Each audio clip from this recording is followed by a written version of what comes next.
Sarah, give us a sense of what the city is feeling today.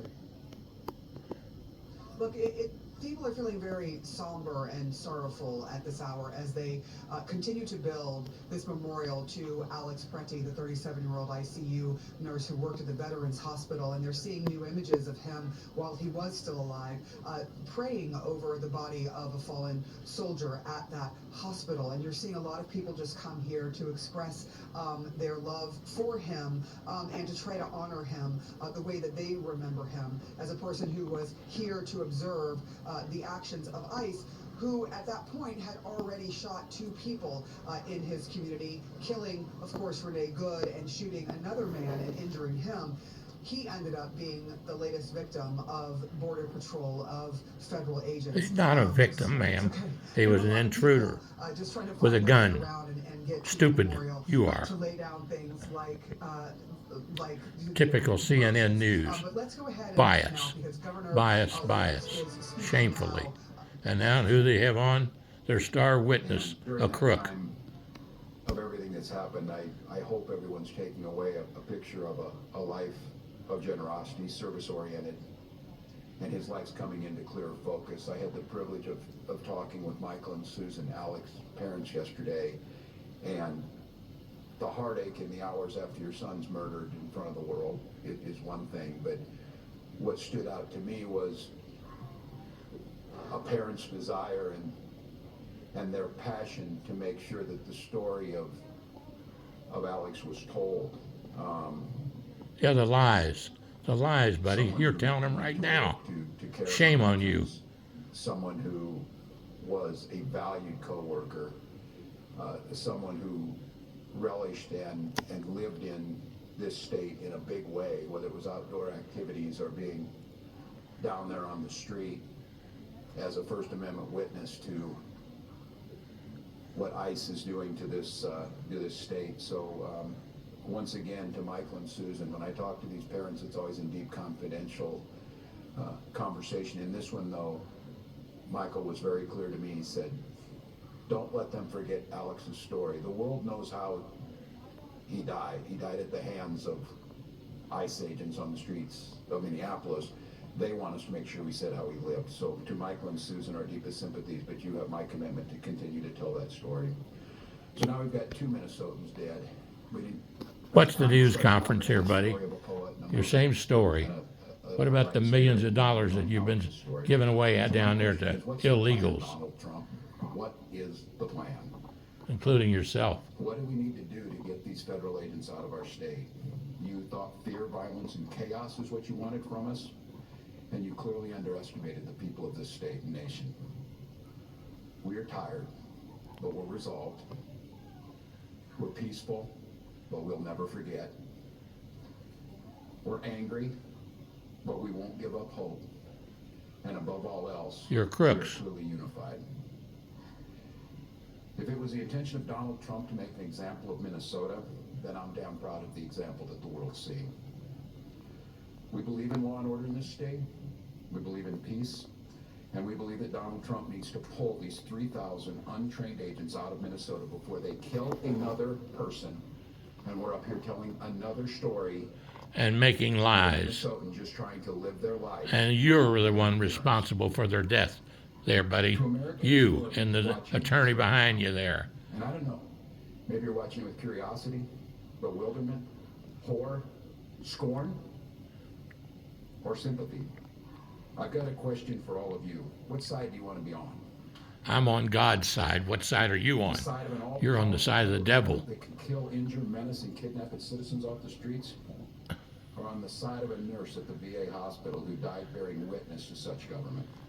Or the side of a mother whose last words were, I'm not mad at you? The side of tens of thousands of peaceful citizens who showed up to march when the wind chill was 40 below because they love this state and they love this country.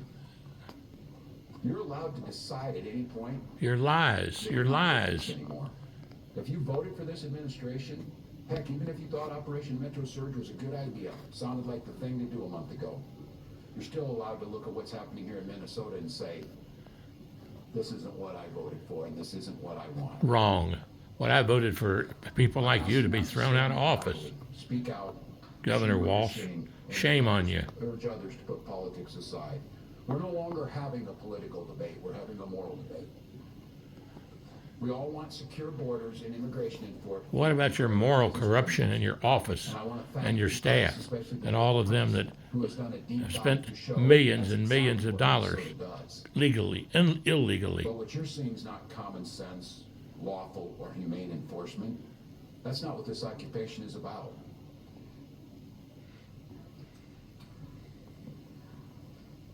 Let me say, our conversation should not be about, and I know we get asked of what we're doing on there, how many state patrol or police or National Guard I can put on the street. This isn't about how many people I can put on the street. It's about how many of these people, these ICE agents and whoever else was thrown into this unholy mess, how many Donald Trump can get out of here. Minnesotans, Your hatred for Trump is showing, buddy, and that's all this is. It's hatred for Trump. And Trump is the best president this country has ever had. And he will keep us with our freedoms, but not you. You will give away our freedoms. You are a crook and a dangerous man. And CNN, shame on you for continuing to show his press conferences and his lies. Shame on you, CNN. No wonder people don't want to listen to you. Shame on you, you reporters. Shame on you for the lies that you're spreading. Someone who we describe as the people's lawyer, someone who is fighting this battle for the Constitution, for the safety of Minnesotans in courts every single day. I want to give this over to Attorney General Keith Ellison to talk a little bit about what's going on with the state on some of the lawsuits and what our expectations are in the coming days. Attorney General. Thank you, Governor. Governor Walsh, thank you for your excellent leadership during this very, very difficult time. Oh, excellent leadership, yes.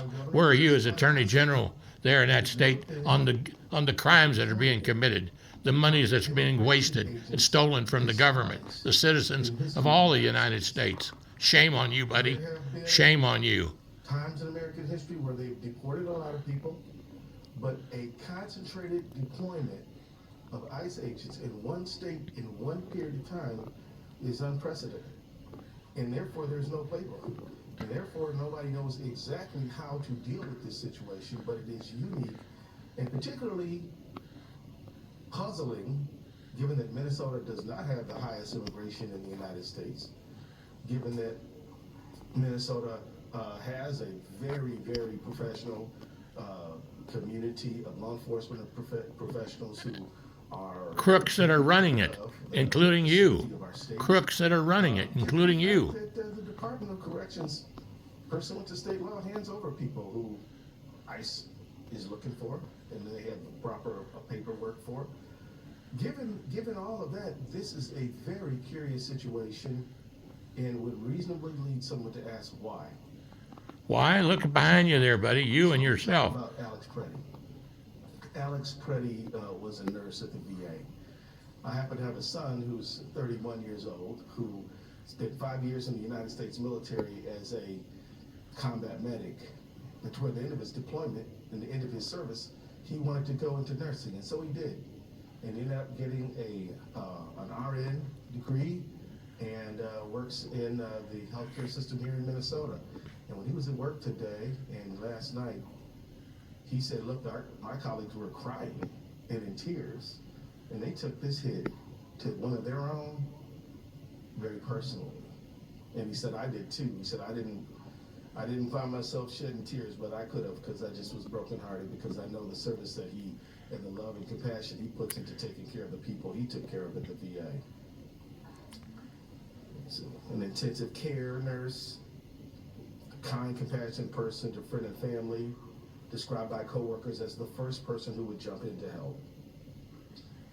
And he was our neighbor, and he should still be with us right now. So let me just note that Superintendent Drew Evans of the BCA, another exemplary professional in our state, he is the BCA is the state's investigative agency, and it is their job to investigate crime. They have a specialized unit to investigate the use of force cases. They arrived on site after the shooting and refused access. They then secured a judicial warrant, a warrant signed by a judge, which has never been needed before, and were still refused access. Because they're dealing with crooks like you This is and crooks like the governor and the mayor. You're all crooks. At the tail And end of America the recognizes it. like a shooting in North Minneapolis and another homicide in South Minneapolis, Renee Nicole Good, where they also were denied access to the scene, and investigators are to this moment still being denied access to the investigative file. This is not a rash decision for us to go to court and to seek a temporary restraining order from a judge to preserve evidence and prevent the destruction of evidence. Shame on you I don't both. care if you're conservative, liberal, or whatever, but you should at least be in favor of conserving evidence in a homicide, and to have to go get an order. Just from a more judge to fake preserve news that evidence from is CNN. extraordinary and should alarm everyone who believes in equal justice under the law, and who believes that every person, no matter how this case ultimately is resolved, deserves to have their case investigated to get to the truth of what happened. This is an extraordinary moment in an unprecedented time, and we're doing all we can to step up to that moment. My office represents the BCA and joined the Hennepin County Attorney's Office in a lawsuit last night, as you know, and we moved to prevent the destruction and or tampering with evidence related to Alex Pretty's shooting. And this includes any evidence the federal agents took from the scene of the shooting, preventing the state authorities from inspecting it. We've never had to do anything like this before. Oh, nonsense. Never before. Yes, you're trying to dig your way out of your corruption, your own corruption. For a temporary restraining order, asking the court to take immediate action to preserve the evidence. And last night, within 2 hours of the filing, a judge granted the motion. The Department of Homeland Security and the federal government are now enjoined from destroying or altering evidence related to yesterday's shooting.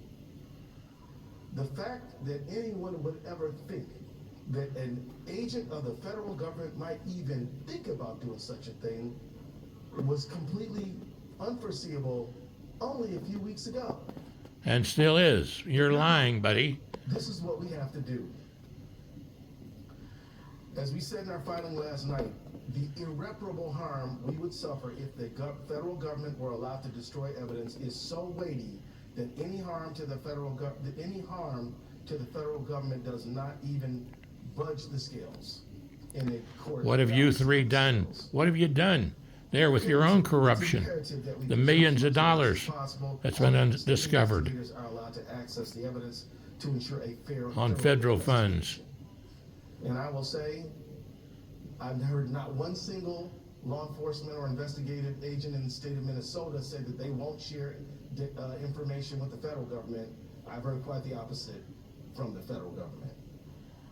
Now, Operation Metro Surge. As I noted when I started, this appears to be the largest single deployment or surge of immigration agents in the history of the country.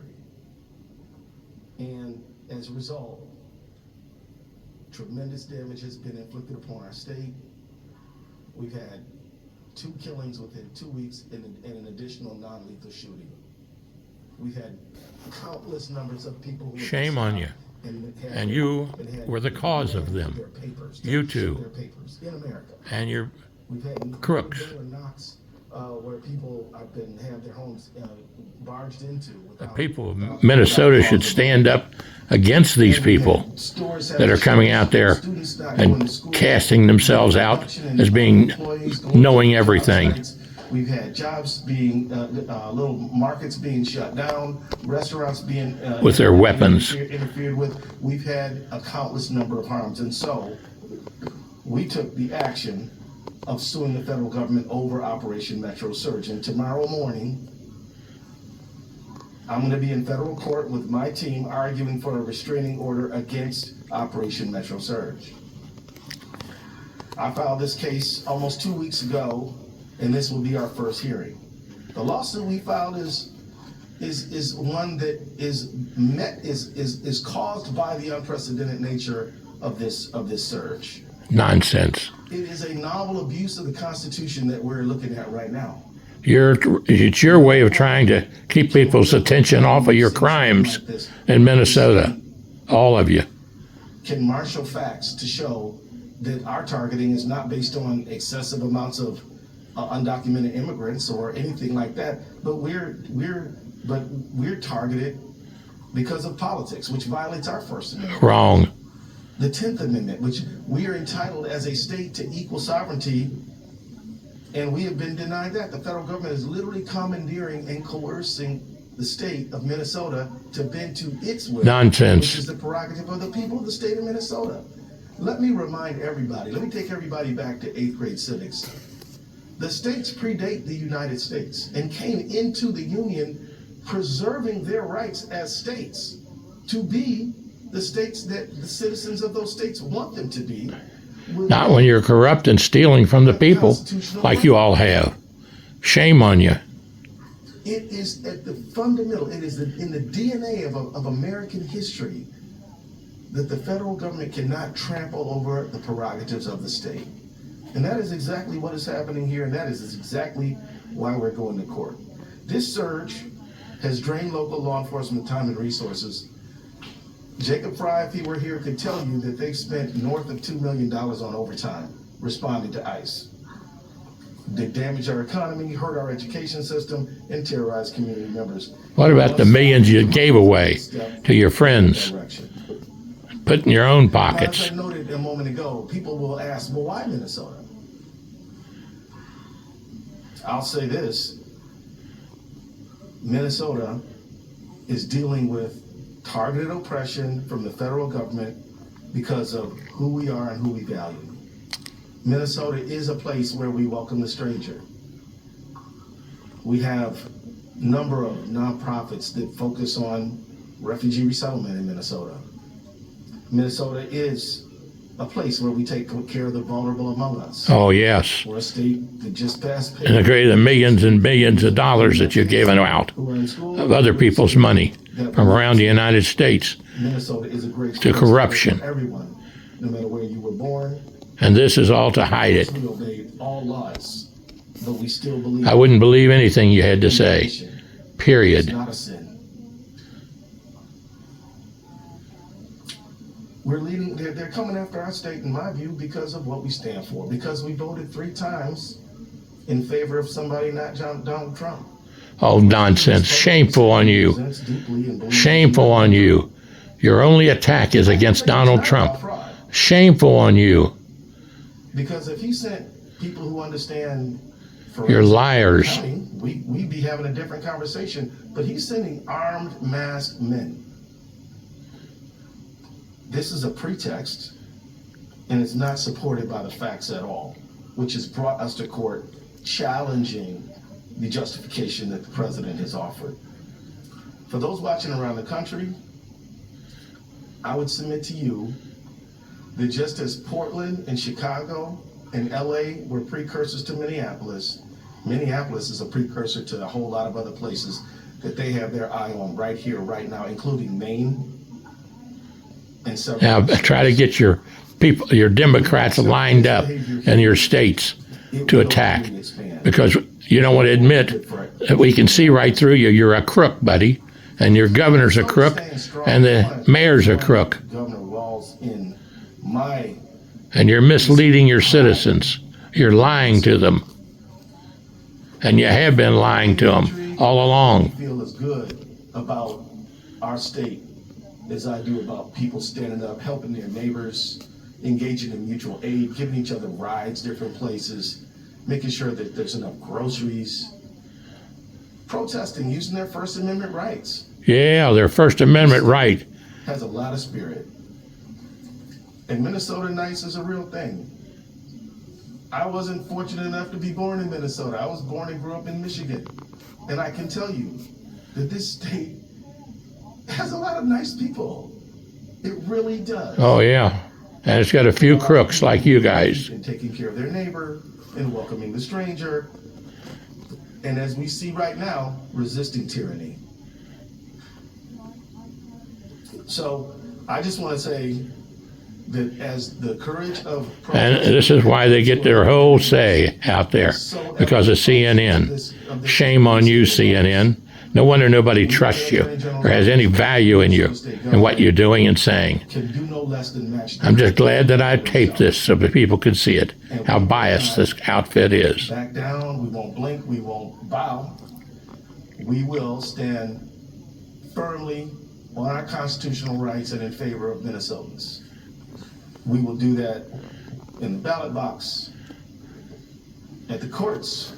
We will do that in the streets in a peaceful, legal. Yeah, well, what about peaceful, legal way? It's not been peaceful and legal. Watch your people out there attacking constantly. And we will not bend. Shame on you. Let me wrap up by saying this. We will never forget Alex Preddy. We will never forget Renee Nicole Good. And we will never forget any of the Minnesotans. And we will never forget you three crooks. The mayor, the governor, and you, buddy. Three of you total crooks. Minnesota is a great place. For That's crooks. why I believe we've been targeted. But it's not going to work. And we'll be in court tomorrow arguing for the rights of every Minnesotan to stand up and be the What about the generous, rights of all Americans courageous people that we are? and your corruption? Thank you. Thank you, Attorney General. We'll be glad to take some questions, folks. Tom?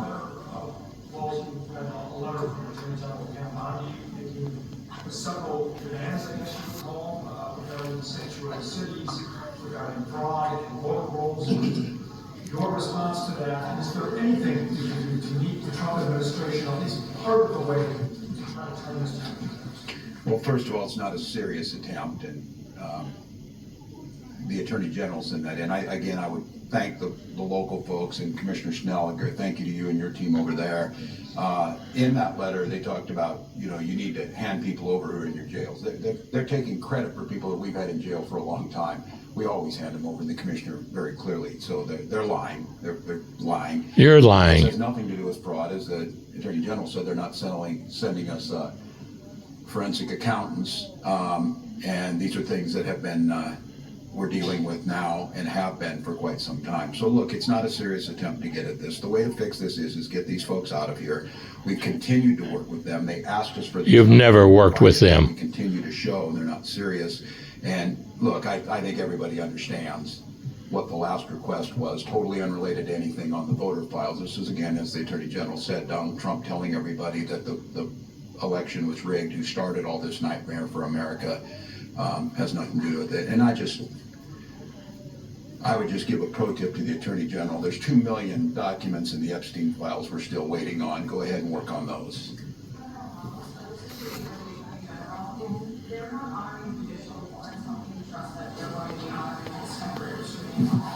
Well, look, that's a good question. I'm glad you asked it because, since Trump 2 began, and even including Trump 1, we filed a lot of lawsuits. We're north of 50 now.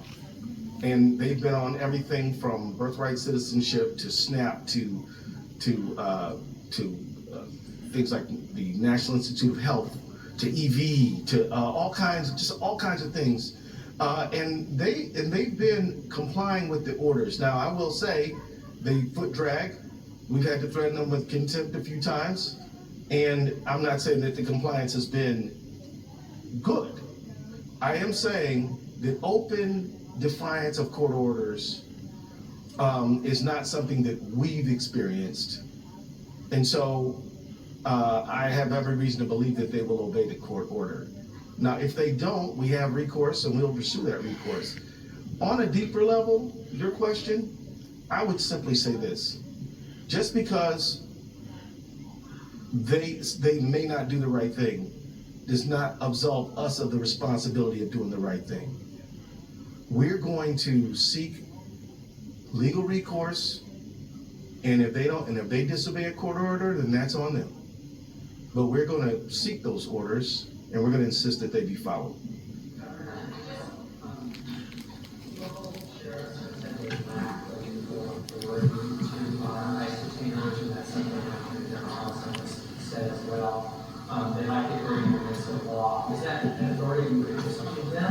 falling on top of them. And not prisons that, county sheriff's jail. So really, the key issue here is I think most sheriffs in the state do fully honor ICE detainers and provide notification. The issue becomes when they have a lawful reason to be released, bail, released by judicial order. The jail cannot hold that person beyond that point in time. That's the fundamental issue. There is not a lack of cooperation. There is just some legal boundaries. We've had some conversations with ICE about this. We think that there may be some things that could be worked out, but I don't think that's the core issue that we're really dealing with here. Can I simply say that it puts Minnesota in a very difficult position, because if such a person were held beyond a period of time when the state court has the authority to hold them, then the state court is exposing itself to liability. So, Oh, excuses, excuses, excuses. Shame on you. That's the fundamental question here. And that's the fundamental argument they keep making. We cooperate, we don't do their job. You don't cooperate at all. Rural, conservative Cottonwood County sheriff had someone, told them this person's time is done. We can't just hold them indefinitely. It's against the law. So we're going to release this guy, come and get him.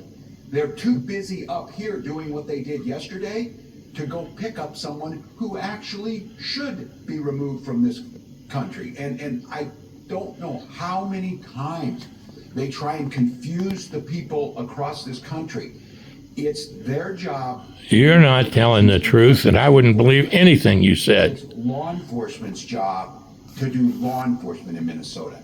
They are not doing immigration enforcement, saying we should be doing that, while they're apparently now trying to do extrajudicial law enforcement on our streets. So this is a red herring.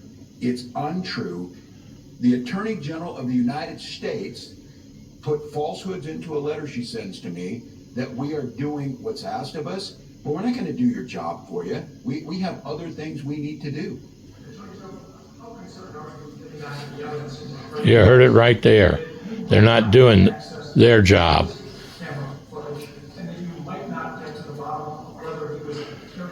Crooks.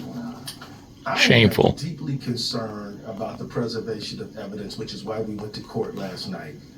But I have faith in Judge Tomsrud's order that it will be followed, and I can tell you that Minnesota officials are going to do everything we can to get to the truth. And again, as a prosecutor, I am not allowed to say what the final outcome is going to be. We have to get the evidence and find out. But if you're asking me, Tom, if I'm concerned, you better believe I am concerned. But look, they got the order. Now they're going to defy the court if they don't follow it. I did. Can you tell us about what the tenor of that meeting was? His goal was to turn down the temperature 2 days later with the shoot. Well, I guess it didn't work, huh? I mean, look, here's the thing. Governor Wallace and I were in Congress together for 12 years before both of us went to go serve in the state government. We're used to talking to these folks. Why not see if there's something that can be arrived at? I can tell you that it was a polite meeting. I can also tell you that I walked out of there thinking that we probably weren't going to get anywhere. Because quite honestly, a few hours late, not even hours, a few minutes later, he just got up there and just articulated the same talking points he made to me in the meeting.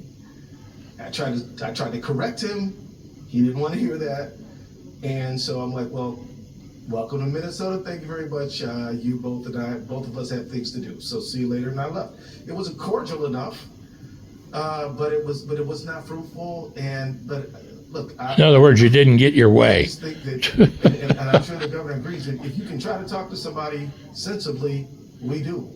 But No, you don't. that one didn't get that. And you've been together for, like you said, over 12 years.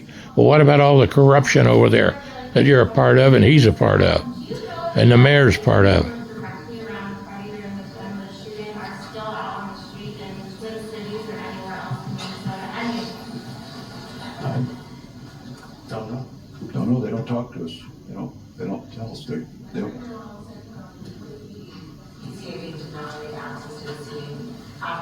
warrant.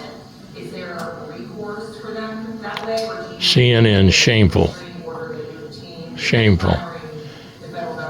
But I'll let people watch and listen to you, and I'll tell them that my 82 years of life and being a farmer with field representative with Congressman John Breckinridge, farmer in a meeting like this one, what I can tell you is that commissioner of motor vehicles in Kentucky and superintendent of education in Kentucky, our evidence of and spend a life helping other people. we are going to get to the truth. These are the worst type of people in government that I've ever seen, and shamefully. of what happened to Renee Good, and that's what we're. And Donald Trump and his team, J.D. Vance, needs to do that. and all the team he has, I can't tell you. are doing a great job and doing it honestly. But I am here to assure the public and who's listening that we are going to get to the truth of this matter, and we won't be deterred, and we won't. And I don't believe a word you're saying, buddy.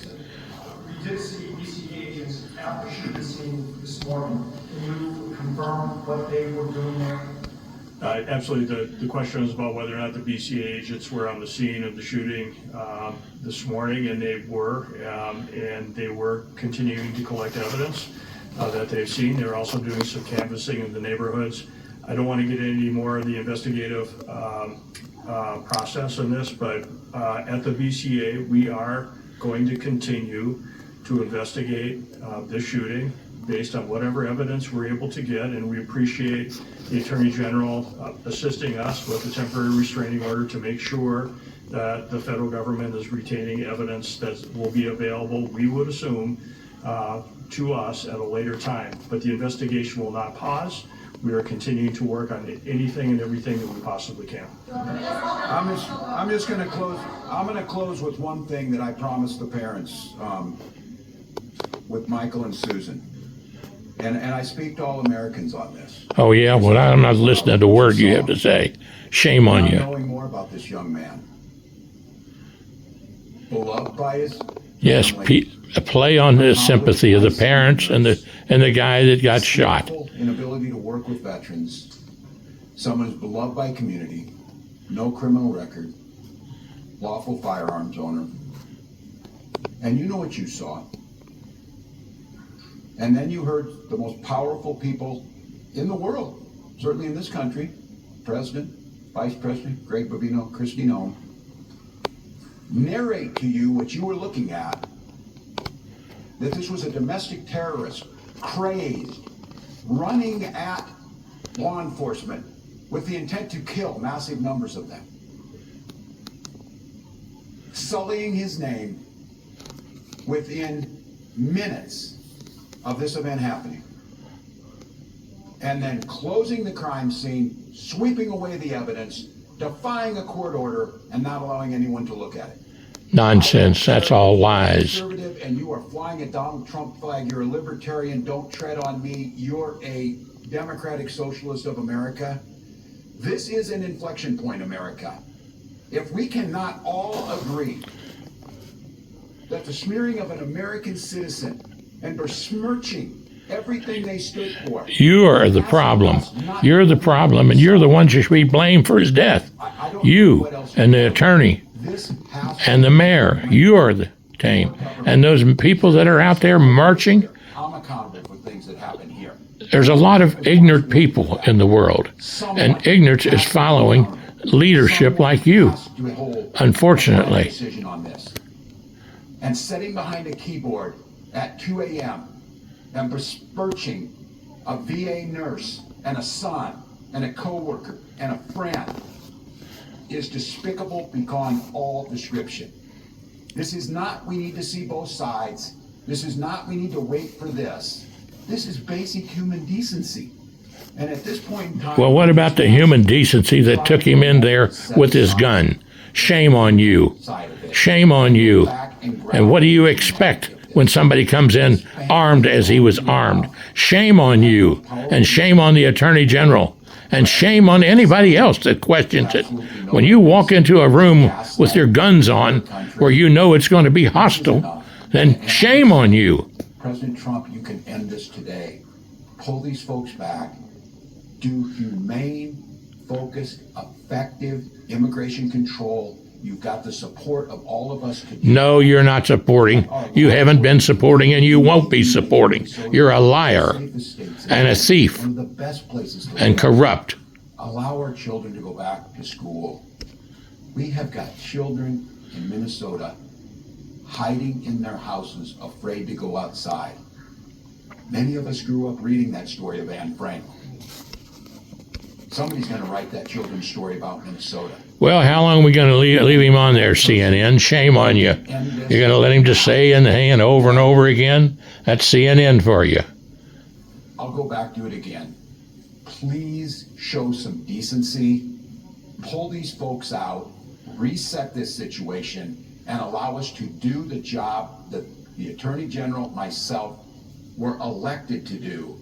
Protect the people of Minnesota and carry out the laws of Minnesota. We'll be back with you when we get more information. All right, so there we have a very, very strong. Shame on you.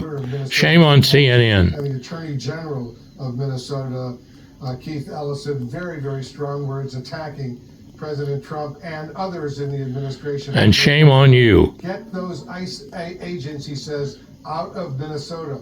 What's the plan, Donald Trump? And at one point, the governor himself said that Alex Preddy, who was killed by an ICE agent, as we all know, Governor Walz said he spoke with Alex Preddy's family and he expressed his condolences for a son's murder. He said the son was murdered. And he then went on, as we just heard, to condemn what these administration officials have been saying, that Alex Preddy and Renee Good, for that matter, the woman who was killed by an ICE agent, were domestic terrorists. This is obscene. And then we heard the Attorney General of Minnesota, Keith Ellison, say the state of Minnesota is now going to go to federal court to seek legal recourse against the Trump administration. And we heard the governor repeatedly say, Mr. Trump, get those ICE agents out of the state because they're causing all sorts of havoc, all sorts of problems. Lies. Very strong words, maybe the strongest words we've heard yet from the governor and the Attorney General of Minnesota. We're now going to hear a very, very different side of all of this. There's more breaking news we're following. The Border Patrol Commander-at-Large, Gregory Bovino, and the ICE Executive Assistant Director of Enforcement and Removal Operations, Marcos Charles, they just spoke in Minneapolis themselves. Listen to this. Good afternoon. My name is Greg Bovino, Commander-at-Large for CBP Assets here in Minneapolis. I'd like to take a few moments here before we take questions and before we hear from my colleague, Mr. Marcos Charles, to talk about a subject that I think is very important given the events over the past couple of days. And that topic is the topic of choices. Choices. Now, choosing or making a choice is one of the only true freedoms that any of us really have, is to make a choice. Whether that's the choice to be here today as the media, the choice to go to school, join the military, join law enforcement. Making a choice is a freedom that resides within us. Now, good choices are important in life, as we all know. And many actions that take place are due to our choices. Right. The choice to, say, cross the border illegally, that is a choice that someone makes. To cross the border illegally, that's a choice. The choice not to utilize the CBP Home app, that's a choice. Not standing in line and doing it the right way, that is a choice. And there are always actions that result from our choices. When you choose to use your 5-year-old child as a shield to evade law enforcement, that is a choice that someone makes. And there are actions and consequences that result from that choice. Or when you're a politician or a community leader, you make a lot of choices there, some very important, wide-ranging, and in-depth choices. When, as a politician, if you choose collusion and corruption as a choice, then there are consequences and actions that take place because of that. That's one reason the U.S. Border Patrol and ICE are here in Minneapolis by the thousands, is because of those choices. When politicians, community leaders, and some journalists engage in that heated rhetoric we keep talking about, when they make the choice to vilify law enforcement, Right. calling law enforcement names like Gestapo, or using the term kidnapping, that is a choice that is made. There are actions and consequences that come from those choices. And then when you choose, when someone chooses to listen to a politician, a so-called journalist, a community leader that spouted that type of vilification towards law enforcement or anything else, when you choose to listen to that, that is a choice, and there are consequences and actions there also. I think we saw that yesterday. And those actions and choices can obviously have tragic consequences. Bad outcomes. Outcomes that law enforcement never wants to see. Law enforcement never wants to see a bad consequence due to a poor choice. Now, these choices have reverberations throughout society. Let's take a look at, go ahead and put that on the screen, please. Yesterday, Border Patrol agents were engaged in a targeted law enforcement effort to apprehend this individual here, Mr. Jose Huerta Chuma. Look at his criminal record: domestic assault, intentional infliction of bodily harm, disorderly conduct. He's also got some other records there as well. This individual remains at large today. This individual is still roaming the streets today. This is the individual on that targeted law enforcement effort that Border Patrol agents were engaged in yesterday, when they were disrupted, assaulted, and prevented from conducting that Title VIII mission by individuals intent on making the choice to riot, to create anarchy, and to be a violent mob. This individual walks the streets today because of those choices made by politicians and those, perhaps, That's right, constituents that chose to follow directions of those politicians. Sad state of affairs. Now, enforcing the law is not a choice. I choose to be a Border Patrol agent. Mr. Marcos Charles chooses to be an ICE agent, but enforcing the law, that's not a choice, that is a duty. As we all know, those laws were enacted by Congress, signed by the executive, and upheld most of the time by the judiciary. Those are the laws of our land. That is our duty, to enforce those laws, whether that's a Title VIII immigration law, whether that's chasing a bank robber or a spy or whatever else. That is our duty, whether it's a state and local law enforcement agency, and they make choices also. Do they support federal law enforcement going after Mr. Jose Huerta Chuma, or do they not? We all make choices. Our Title VIII immigration mission continues. Next slide. Our Title VIII immigration mission continues unabated here in Minneapolis, despite yesterday's tragedy that was preventable by folks making better choices, politicians, journalists, and would-be anarchists and rioters. This individual from Laos was apprehended within the past 24 hours. This operation continues unabated. This is evidence of that. We will continue to make these streets a safer place. It is our duty, because we choose to be Border Patrol agents and ICE agents, to take individuals like that off the streets so we can make Minneapolis and America a safer place. Amen. Thank you. Hold on questions until the end. Mr. Marcos Charles will talk, and we'll take questions at the end. Yeah. Thank you. Good afternoon. I know Commander Bovino spoke about yesterday's incidents and the situation. But I also want to draw your attention to the continued uptick in violence we're seeing against federal law enforcement officials, not just here, but across the country.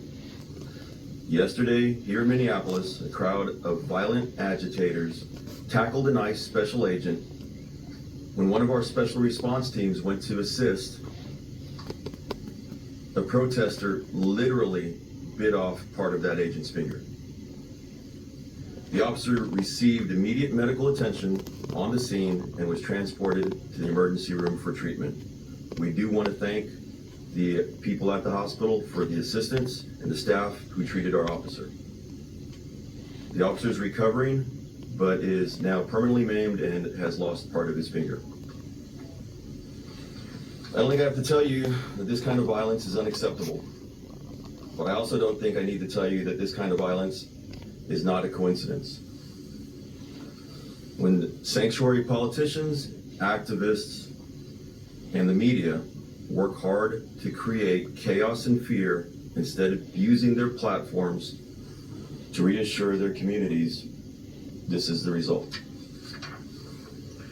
The reality is, and this is what Commander Bovino and I have been talking about all week, we're out here to arrest dangerous criminal illegal aliens so they can't victimize innocent people in our communities anymore. Since the beginning of this operation, we've arrested over 3,400 illegal aliens, removing criminals, gang members, and terrorists out of Minnesota communities, detaining them in ICE custody for removal from the country. Those are criminals who won't reoffend in our communities. Those are criminals who won't be creating more victims that could be one of your family members or loved ones. Some of these criminals that we arrested yesterday are on the scene, well, these are our agitators from yesterday, if anybody wants to take a picture of these people or haven't seen them yet. The first picture was the individual who decided to bite off one of our agents' fingers. Some of the criminals we arrested yesterday: 40-year-old criminal illegal alien from Honduras convicted of assault. 51-year-old criminal illegal alien from Laos convicted of assault also. A 45-year-old criminal illegal alien from the Ukraine convicted of first-degree robbery. And a 46-year-old criminal illegal alien from Laos who was convicted of facilitating child sex crime. ICE officers and agents are out there every day arresting the worst of the worst, so law-abiding citizens in this country and in Minnesota can sleep easy at night. This work isn't about headlines, it's about public safety. Now take some questions. Commander Rubino. She was previously in federal immigration custody in 2018 at a jail in Minnesota, and then was released under the Trump administration again in 2018. You talk about choice. That was also a choice to release this individual, the man that you were targeting, obviously to detain him. So if he was released in 2018 from some federal immigration custody, why would that be the case? Yeah, I don't know the particular case in 2018 that you're talking about, but this individual that we want to put that back up there, please. That individual is now an illegal alien. It's my mission to find this illegal alien before he harms another American citizen and does harm. That's what I'm after there. And yet we can go back and look and blame in history. Right now, my mission is to take this individual off the street. And the main point here being is this individual is in the process of being taken into custody. Agitators, rioters, and anarchists prevented us from taking this individual into custody because of a very, very chaotic scene. This individual should be in custody right now, not out on the streets preying on Americans. That is the story that is most poignant here.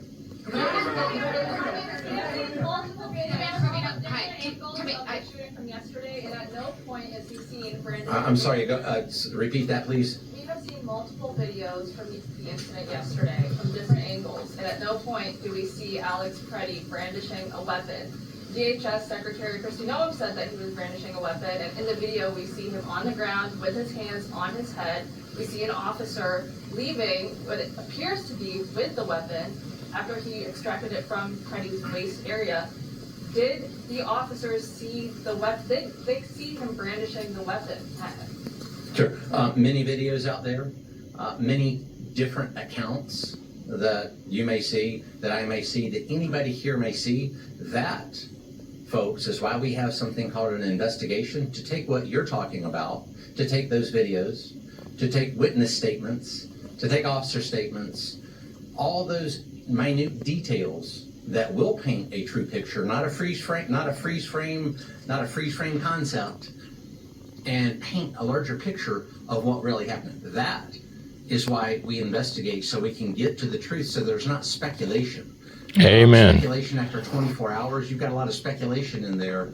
That officer, let's think of what those agents were doing on that scene, making a split-second decision. You had 24 hours to try and armchair quarterback things.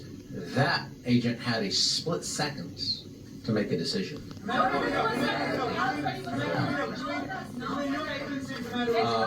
Who's next? Commander, was Alex Pretty armed when he was shot? Again, the investigation is going to uncover all those facts, things like how many shots were fired, where were the weapons located. All those facts are going to come out in the investigation. I wasn't there wrestling that assaultive subject that was assaulting Border Patrol agents.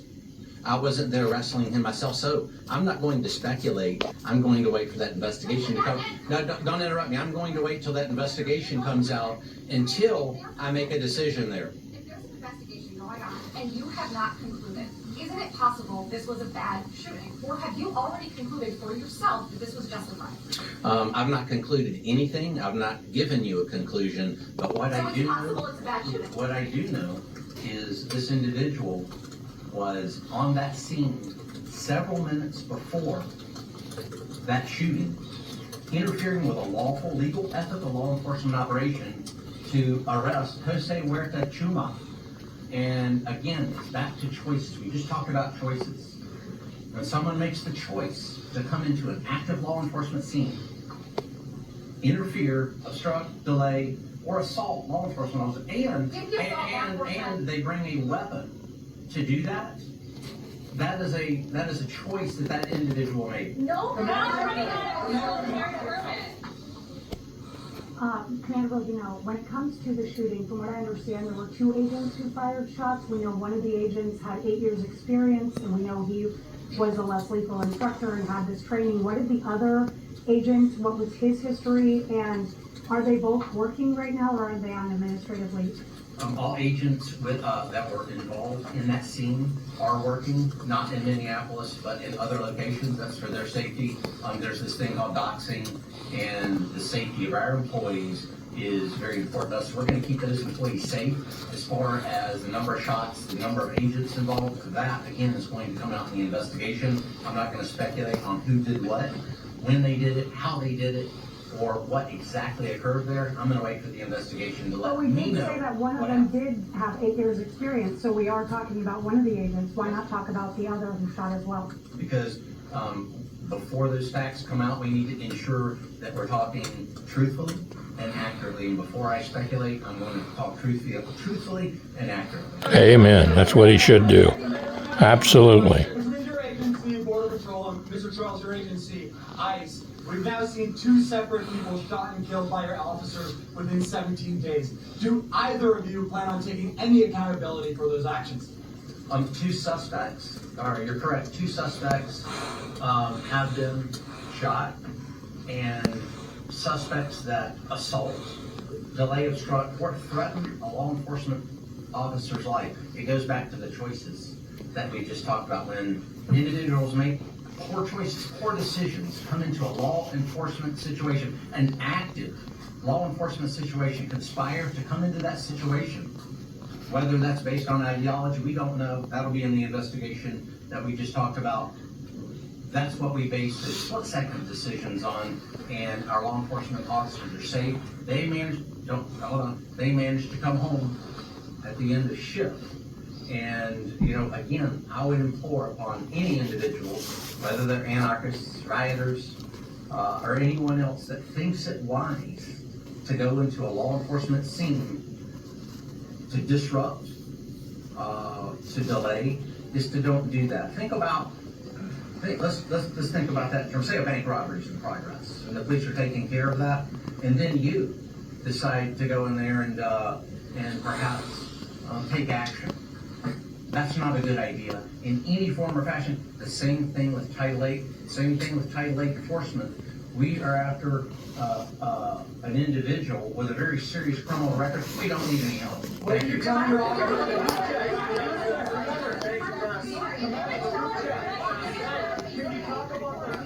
Okay, you've been listening there to ICE and Border Patrol officials. That is Gregory Bovino, who you were just listening to. Minnesota elected officials, including Governor Tim Walz, also have been discussing the ongoing investigation into the death of Alex Preddy. Now, it's worth noting that just there was no answer. He could not say, he would not say, if Alex Preddy was brandishing a weapon at federal agents, as they have said he has, if they have evidence of that, or if he was armed when he was shot fatally by those agents. They have not provided any evidence of that either. Only that he would say the mission continues there in Minneapolis, and that all agents are still working, that were participating in that. And he kept going back to the investigation. There are still a lot of questions about that investigation. And if local officials who have now sued the federal government because they said that they were tampering with the scene, will be involved in that investigation. I want to go out to Sarah Seidner, who is standing by there in Minneapolis, who is also listening to all of that. Sarah, I know you've got some of our colleagues with you as well. Also worth noting from Gregory Bovino there, it seems like the line he's drawing is that there are consequences to decisions and that those consequences could be death, as it was yesterday. Absolutely. Sarah, I'll let you take it from there. Common sense tells you that. Those are consequences that people here look at and say, how dare you? How dare you not be trained enough when you have several officers standing over a single person, not be able to control the situation without shooting him multiple times to death. He talked about a riot. There was no riot. If you look at the now, what do you know? Video, what do you know? What's your experience, young lady? What was going on? Put CNN News. Make it up as you go along. Very solemnly to remember. He had no business going there, interfering. That they are learning about for those who did not know him. And shame on you. 37 years old, an ICU nurse. Someone who and he's going in there loaded with a gun and ammunition. Get serious. Wake up. You're stupid. Which had already turned deadly in this town, and also the second shooting. That's enough of CNN. I can't handle it. The lies and inexperience and how ridiculous. Simply cannot understand how that possibly could happen. Shame on you. I don't even know what your name is, but shame on you. Really cold air. So where the snow is, where the ice is, at this point it's a little bit warmer across the southeast and where we're seeing some of that rain. But as I've showed you, there are big snowfall totals so far. I do think these only continue to get bigger, but the biggest so far today, West Virginia, Pennsylvania, Illinois, spots where you've seen over a foot of snow. It has been the ice that's been the most dangerous, the most deadly. An inch of ice, that is crippling for a whole lot of these areas. And we just saw our power outages climb up a little bit more. It's the ice that brings down the trees. It's the ice that brings down the power lines. That has been the major concern. Now, we could still see a little bit more ice as this system drags up along the Carolinas, getting up towards Virginia. That could bring down more power lines. And again, that's going to be the scariest thing because as we know, there is a lot of really cold air behind this system. If you lose power, you could be dealing with that for quite some time here. These are temperatures, lows tomorrow morning, 9 degrees in Tupelo, 6 degrees there in Paducah, a lot of spots down into the teens. Dangerous situation if you do not have heat, if you do not have power. The leading edge, and this is where we just saw some of our reporters from Kevin in the DC area, 21 degrees, seeing a little bit more of that wintry mix, and we heard that on his mic. That's what that purple and that pink color is. You head a little bit farther north, and it is, at least for now, still a snowmaker in New York City. Boston, the area, it's going to be snow entirely in Boston, likely. New York within the next couple of hours maybe turns into a little bit more of that wintry mix, which is why we only have a couple more inches of snow ultimately on the way. It is these interior portions, skiers who like to ski in Vermont and New Hampshire, those are the areas where we're going to see the biggest snowfall totals, John, maybe getting up to maybe 2 feet on the high end. But I do think fairly widespread there, at least 1.5 feet, 20 inches anyways, in a lot of these areas. So that has really been, I think, the big winner when this entire system is over and you think who got the most snowfall, it is going to be interior portions of New England. Yeah. Good Sunday morning, everyone. Welcome to Sunday Morning Futures. Thanks so much for joining us. I'm Maria Bartiromo. Today, breaking news on another deadly battle with Border Patrol after a border agent fatally shoots a Minneapolis man. Now, Minnesotans are braving sub-zero temperatures to protest, resist, and stop Border Patrol agents in their city. Coming up, FBI Director Kash Patel on the fallout and investigation underway. Plus, winter weather expected to crush cities across the Northeast. It may look like a winter wonderland in some parts of the country this morning, but is it poised to... Holly just said something saying a cute picture. We're in the elements this morning with a report on what's being called a colossal storm coming of 2026. Plus, President Trump dominates the conversation in Davos, Switzerland at the World Economic Forum. What he told me about his plans for Greenland coming up. Also ahead, House Oversight Committee Chairman James Comer and Tennessee Senator Marsha Blackburn are here on Jack Smith and the Democrats' efforts to stop Trump at all costs. Plus, Government Accountability President Peter Schweitzer on the impact to America's #1 adversary, Communist China. It's all right here, right now on Sunday Morning Futures.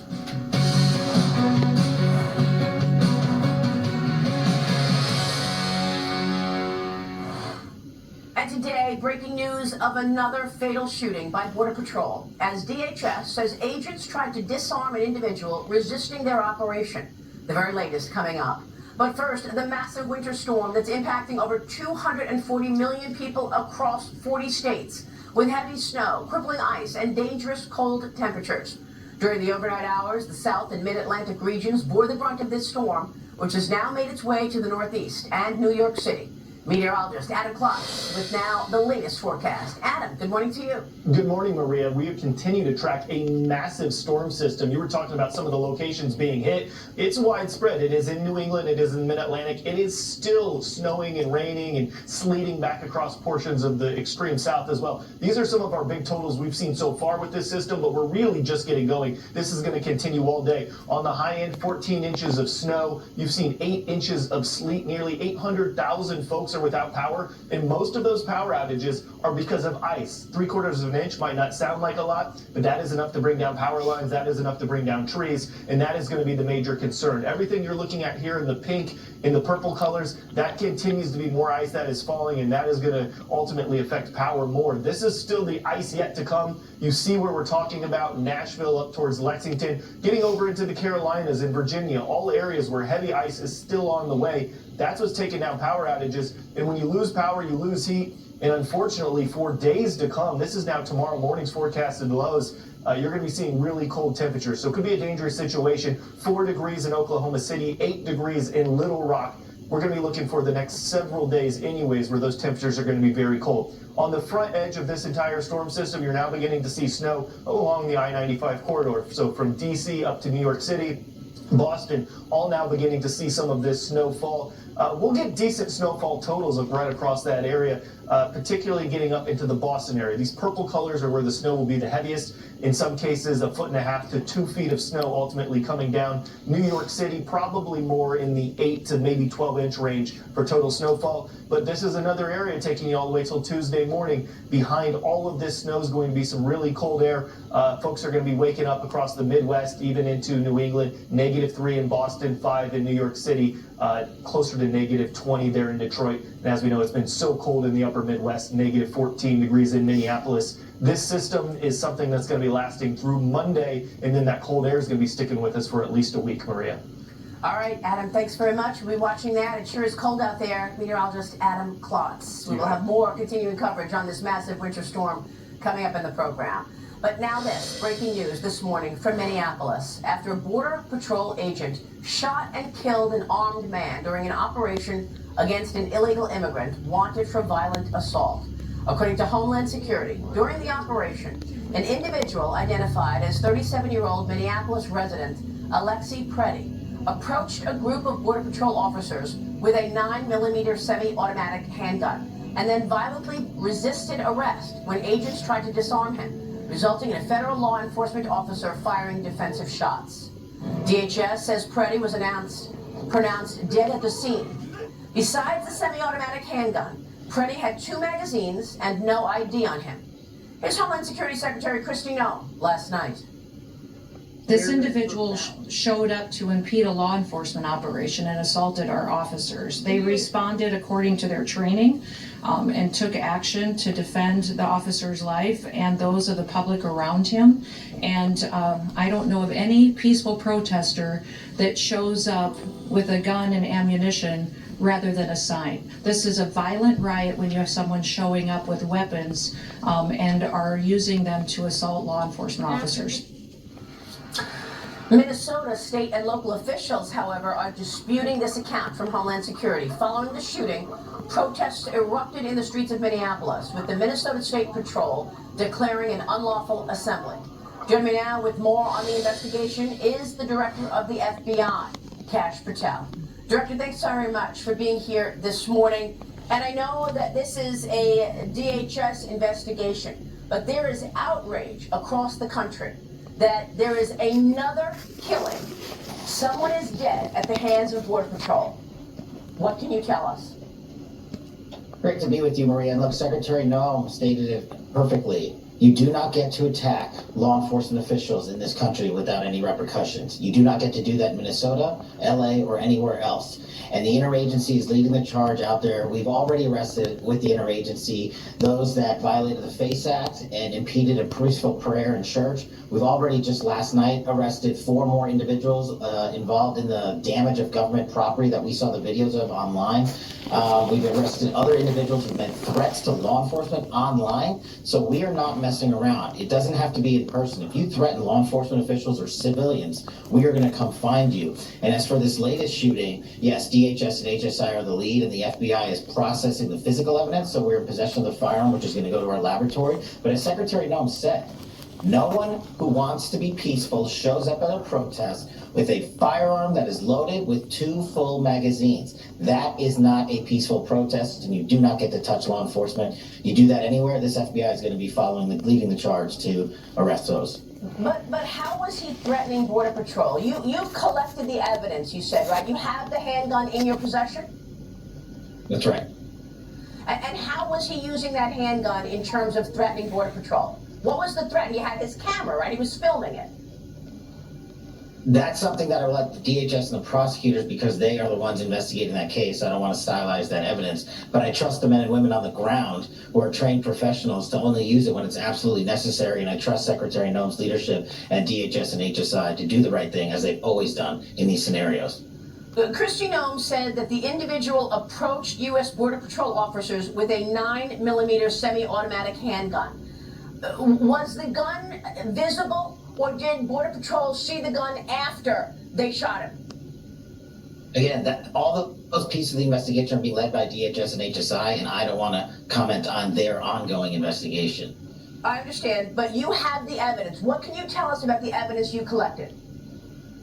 It's sent to our FBI laboratory where it'll be fingerprinted. We'll use ballistics examination toolkits to see if any casings were fired, and we'll examine all the casings that were found on the scene. How much of this has to do with some of the rhetoric, in your view? Just 2 weeks ago, the governor, Tim Walz, told residents to get their phones and start filming whatever is happening and when they see Border Patrol. Listen to this. This is just 2 weeks ago from Governor Tim Walz. Watch. If you see these ICE agents in your neighborhood, take out that phone and hit record. Help us create a database of the atrocities against Minnesotans, not just to establish a record for posterity, but to bank evidence for future prosecution. Your reaction? I think that type of rhetoric is exactly what's leading to violence against That's law right. enforcement that is totally baseless Inspiring and unnecessary. people to And for the be state CEO to violent. do that against our law enforcement community is disgusting and revolting, and it should be examined thoroughly as to anyone who's involved in inciting this type of violence. It is absolutely improper, unlawful, and will not be tolerated any type of violence against law enforcement. But it's not stopping. People are mad at ICE and want Border Patrol to stop. You saw what's happening right now in Minneapolis. People are protesting in the streets, pushing Border Patrol out. How will this end? This will end thanks to President Trump's brilliant leadership to always back the blue. Law enforcement will hold the day. The Constitution and the rule of law will hold the day. It is a tough time right now, but I believe that our law enforcement officials on the ground, DHS, FBI, local police force across the country are moving in the right direction, and we will quell these riots and we will prevail. That's what we always do. And what are you looking at when you're investigating or probing the evidence that you've collected? What specifically are you looking for? At this point, in this part of the investigation, it's mostly scientific evidence. We're looking for fingerprints and DNA and how many rounds, if any, were fired and any other sort of physical evidence in and around the firearm. And, you know, I mean, thousands of people are marching through Minneapolis. They are targeting the Border Patrol. I mean, it feels like the rhetoric and the protesting is only ramping up. What is your advice to the people right now? Tell the governor and the mayor and the attorney to shut their mouths up and go clean up their own As mess. Christie said, you cannot bring a firearm loaded with multiple magazines to any sort of protest that you want. It's that simple. You don't have that right to break the law and incite violence. We will, of course, always protect your First Amendment speech. And if you peacefully protest, there is absolutely nothing wrong with that. But you have seen a trend here, not just in Minnesota, but across the country, in these protests turning into violent scenarios and people attacking law enforcement. That's when you go. This is all the communists steps in. Well, you also have Democrats causing in this general criticizing disruption. Border Patrol. It's not just the people who are protesting this. You've got the Department of Justice serving grand jury subpoenas to Minnesota Democrats in this investigation of obstructing ICE, according to reports. What can you tell us about that? That is a very much ongoing investigation that we are actually involved with and leading out on. So there's really not much I can say, but I can tell you this generally. How do you do an investigation? You make a demand for records when you believe that there's probable cause that laws have been broken, and you make a demand for records of those involved. And in this case, that's exactly what we did of every elected official that was involved. And then the next process, generally speaking, will be putting people in grand juries. That's what happens in these investigations. Director, let me switch gears. You've also been taking down some of the most wanted fugitives, and you've arrested a list of them. Tell me what you've been focused on and how you've taken down these fugitives. Yeah, thanks to President Trump's amazing leadership and protection of law enforcement, and thanks to our great partners at the Department of Justice. This year, the Attorney General and us, we have arrested in 2025. We arrested and captured 4 top 10 of the FBI's most wanted, 4. And to put that in perspective, in the Biden administration, they have captured 4 in 4 years. These are the worst of the worst, the gangbangers, the murderers, the drug dealers. Flipping to 2026, in just the last week and a half, Maria, we have seized, I was just down in Mexico this past week, we have apprehended 2 more of the FBI's most wanted fugitives, including Ryan Wedding, who's a Canadian Olympic snowboarder turned into the modern-day El Chapo. And after a year-long campaign and manhunt to go and get this guy, we went down there to Mexico to advance our investigation. Huge thanks to President Trump again and the Department of Justice and the Mexican government and our ambassador Ron Johnson down there. This type of work takes a full-on interagency assault. It takes relentless pursuit to make sure that these individuals never harm Americans again. And while we were down there, we also apprehended another top 10 most wanted fugitive, Alejandro Castillo, who brutally murdered a 22-year-old first-generation American over a decade ago in North Carolina. Collectively, these 6 of the top 10 have been on the run for 50 years, half a century. And under President Trump's leadership, they have nowhere to run. That is just amazing interagency law enforcement, and the FBI is leading that charge, and we're happy to bring them home. Director, what can you tell us about potential outside agitators in some of these stories? We're going to talk with Peter Schweitzer coming up, and he's out with a book on how Mexico and some other adversaries are using immigration to undermine the U.S. Is that part of your investigation? Any person that breaks the law, or impedes law enforcement anywhere in the world will always become a part of our investigation. And just look at the historic year that President Trump has brought Americans this year. We've had a 200% increase in the FBI's arrests this year alone. 67,000, a 200% increase. Of that, let's break down the numbers. 37,000 of those were violent offenders. That's a 100% increase from last year alone. We've seized enough fentanyl to kill we've seized enough fentanyl to kill 150 million Americans, 2,000 kilos, up 31%. Espionage arrests are up 35%. We found and rescued over 6,000 children, up 22%. We've dismantled 1,800 criminal gangs, the Trendy Aragas and MS-13s of the world, up 25%. Human traffickers, we've arrested them at a greater clip to 15%. And child predators, there's more child predators behind bars last year than ever before in the year prior. And we've done it while moving our headquarters building, shutting down the Hoover building this year, saving the taxpayers $5 billion, and we're going to relentlessly pursue justice thanks to President Trump and the Attorney General and add more top 10 captures Amen. than we've already done Amen. in 1 year. That answers all those two three politicians over in Minnesota, the governor, the mayor, and the crooked attorney. To ensure that we don't have mistakes like we've been seeing, so that we are actually seeing what you're talking about, taking down people who deserve it, and not, in fact, getting people who are in the middle of fire and in the middle of these operations. Why is it that everything you've just said, the Democrats do not agree in terms of the president's agenda?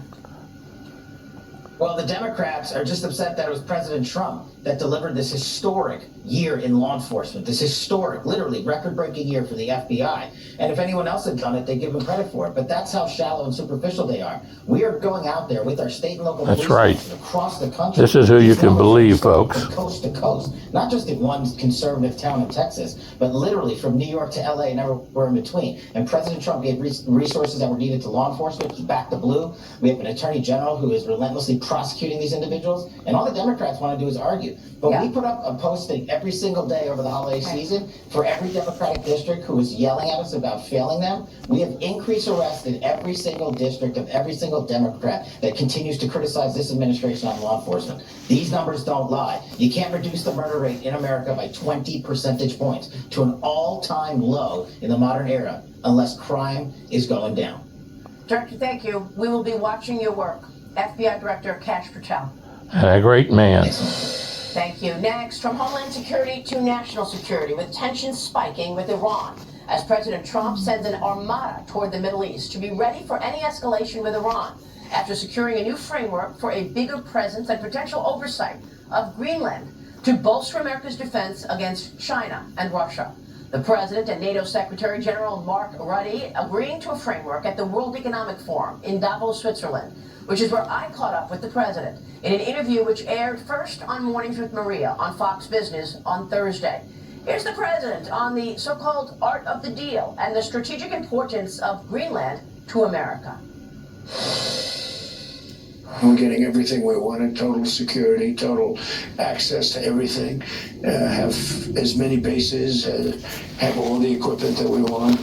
And very importantly, you know, we're building the Golden Dome, we call it. It was called the Iron Dome. Somehow the Golden Dome sounded a little bit better, but we have a technology that's second to none. You saw what we did with Israel, and that's our ingenious that did that, and it's amazing. It's just, you know, it's foolproof, and we're going to be building it, and it works much better when we have access to Greenland. It just covers more territory, covers it more accurately. Missiles will be more accurate by having it. It's very important strategically as a piece, and we will have everything we want. We're getting everything we want at no cost. So the Golden Dome will be on Greenland? A piece of it, yes, and it's a very important part because it's everything comes over Greenland. If the bad guys start shooting, it comes over Greenland. So we knocked it down. It's pretty infallible. It's amazing. You know, Ronald Reagan had the idea a long time ago, but we didn't have any technology at that point. The concept was great, but there was no technology. Now we have unbelievable technology. I mean, virtually 100%. So, because the GDP of Greenland is like $3.3 billion, but people are valuing Greenland at between $50 billion and almost $1 trillion. So what are you willing to pay for Greenland? Well, I'm not going to have to pay anything. We're going to have total access to Greenland. We're going to have all military access that we want. And we'll have more on that story as it develops. My thanks to President Trump. Quick break, and then coming up, former special counsel Jack Smith publicly testifies in front of Congress about his investigation into President Trump and the president's supporters. Senator Marsha Blackburn was one of 8 Republican senators to have her phone data seized by Jack Smith without her knowledge. She'll join us with reaction as we continue to monitor this massive winter storm that is stretching over 2,000 miles across the country. Stay with us. We'll be right back. What we saw with Jack Smith before the House committee was he tried to go in there and gaslight the American people. What we do know is that not only the senators, but 400 conservative individuals and groups, whether it was the RNC or Turning Point USA or the Republican Attorney Generals or Citizens United, they got phone records, they got bank records. We need to know exactly what Jack Smith got on each and every person that they were surveilling. How will you do that? What are your next steps? You know, Maria, we are going to have the telecom companies before us at Senate Judiciary in a couple of weeks, and you're going to see a series of hearings from Senate Judiciary. It is important to build out this record, and we also know that DOJ and there are investigations there. It's important to do discovery. I want to know exactly what he got. Did he get the content of my phone calls, of my emails? Did he get bank records? What did he get of other people? Because, Maria, if we do not unravel what happened with Arctic frost, they are going to do it again. And the American people and conservatives in this country, all Americans need to know that the federal government is not going to be weaponized against them because someone views them as a political opponent. Yeah. Well, look, we're watching this conspiracy for the last 10 years continue in terms of President Trump's detractors trying to stop him. Do you believe that the agenda will be upended because of some of these things? For example, some of your colleagues in the Senate said that they are not going to move any nominations forward because of a probe of Jay Powell. What are your expectations on the president's agenda being upended by his detractors? They are going to try this. You know, they've got Trump derangement syndrome, and they've got a terminal case of it. And it doesn't matter if it is Jack Smith or Greenland or ICE, they have their hair and their pants on fire. And they just cannot stand that Donald Trump made promises. He is keeping those promises. He is making the country safe. He is getting to the bottom of how the federal government was weaponized against the American people, against him, against 400 conservatives, and getting to the bottom of this. And you know, it's like a Tennessean told me this week. They want us to investigate. They want to see people prosecuted.